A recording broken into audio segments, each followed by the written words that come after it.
one of the things I want to hit on really quick is that Vivek Ramaswamy did post about his interesting take on voters and how he wants to increase the voter age to 25 for some Americans. And so you had some pretty strong response to that. Do you care to elaborate?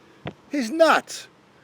The biggest focus right now we have to realize is that the Republicans have been ignoring the younger crowd for what, the last 25 years? We have to do just the opposite. How are you ever going to have people vote for you if you were going to take the right to vote? Could you imagine how many women would be voting for Vivek if he said, the women are not going to vote anymore, I'm going to take away their right to vote? Do you think he would ever have a chance of winning an election? How stupid can you be? I think that may be the nuttiest thing I've ever heard. Not only that, if somebody is, at this age, they want to be involved in politics, and we want to get them involved in politics as early as possible.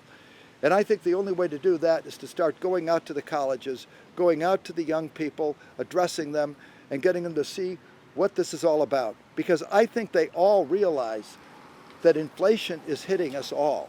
And they also realize that this is a great country that's putting itself in peril with this ridiculous expenditure. I mean, even the people in the colleges, no matter what their social leanings, are going to understand that you can't be $32 trillion in debt, write a check for $900 billion in interest, and then say, it's okay, we're going to go and be $50 trillion in debt in 10 years because we don't care how much we spend. They're ruining the entire future of the young people, and the young people have to understand that the reason that we have all of these problems with inflation and everything else is because of the government. Well, let me play devil's advocate here a second. Vivek is a millennial running for government, and that's kind of his main platform. Why should people turn to you and say, hey, Perry, you're the one to represent us as millennials or Gen Zs? Well, he's a millennial who's 37 who wants to cut out all the people under the age of 25. I'm a guy that has been living his whole life in this country, thinks it's the greatest country in the world, and wants everyone to participate in politics because I know if we get people involved, we're going to continue improving this country and continue to make this country the greatest country in the world. But I also have been the only guy that has spent his entire life bringing quality and efficiency to companies.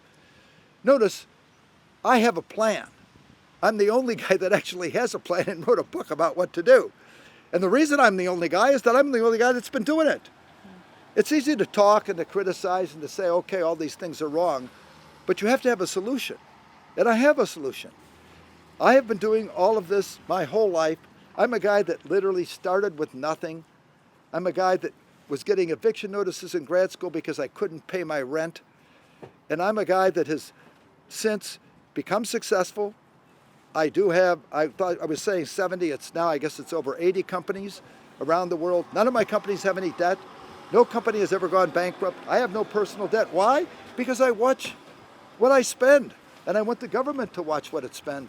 And I also know that the key is that you have to take a look at what you're doing with the organization and make the organization more efficient, producing a better result with higher quality.